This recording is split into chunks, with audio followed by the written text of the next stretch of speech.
Hello, my name is Caitlin Brummett, and I did my project on medical error, and this is my reflection.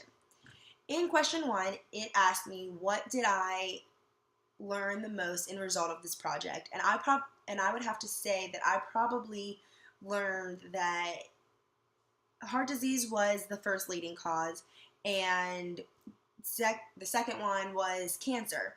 The third one is listed as chronic respiratory disease, but in actuality, it is medical error. Now, the Joint Commission causes medical error to not be on the list because they don't consider it to be a cause of death. This is because, say I, as a nurse, administer a wrong drug, and that wrong drug causes my patient to have a heart attack. They would say that the cause of death is a heart attack when in fact it was my mistake and my medical error that caused that person to have a heart attack. I think that this is really interesting.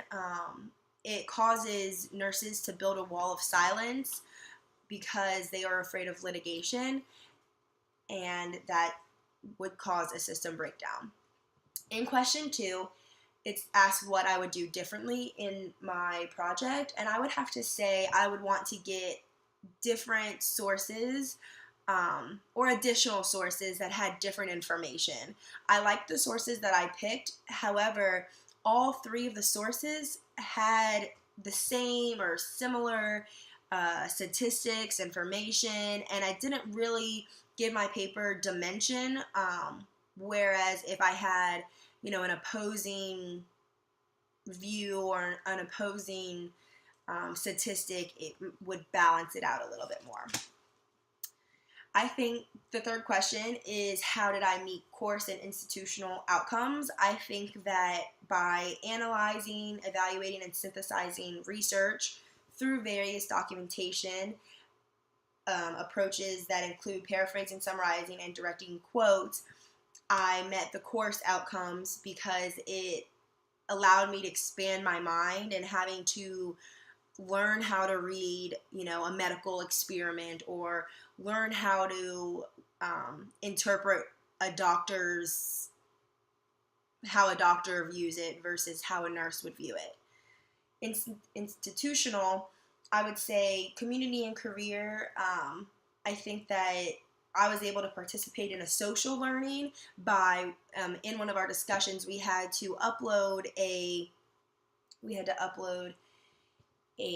draft of my paper, and my classmates who got the opportunity to peer review it were able to see some of the statistics, and maybe it inspired them to want to dig into medical error a little bit more.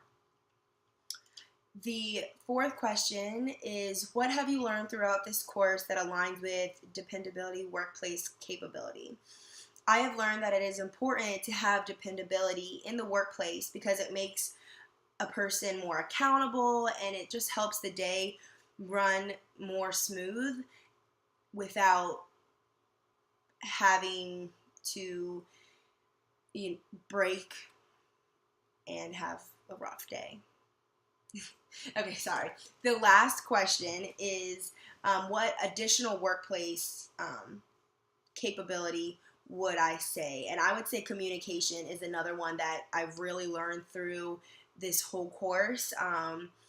It's really important in the workplace because without communication, it would be chaos, misunderstandings, system breakdowns, and even patient death could result in poor communication.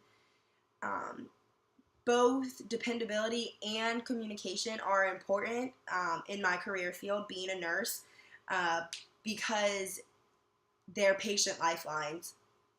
A nurse's job it contains life and death situations every single day. Every single patient is different, and you just have to have a smooth running system. Both dependability and communication skills are a necessity when being in the workplace.